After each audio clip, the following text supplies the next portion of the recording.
Hi guys! Welcome to my channel! Luto po tayo ng ampalaya ngayon.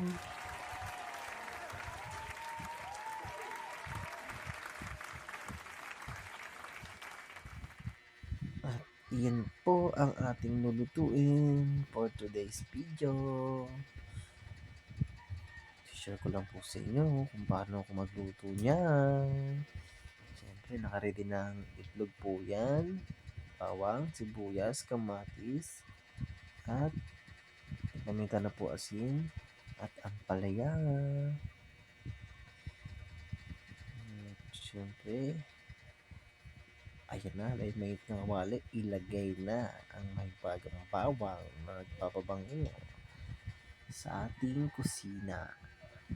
Ayan, hintayin po natin mamula yan para maisunod na natin ang sibuyas.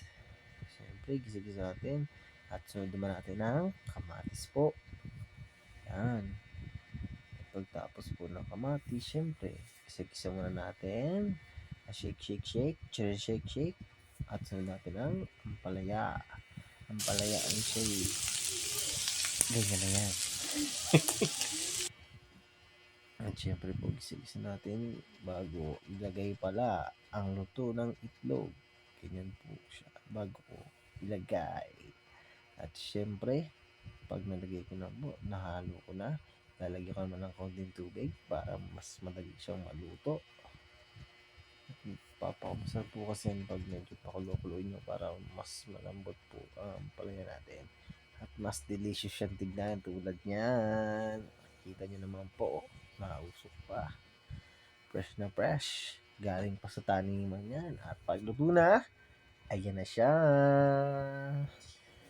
Yum. Kainan na tayo. Paano masabi?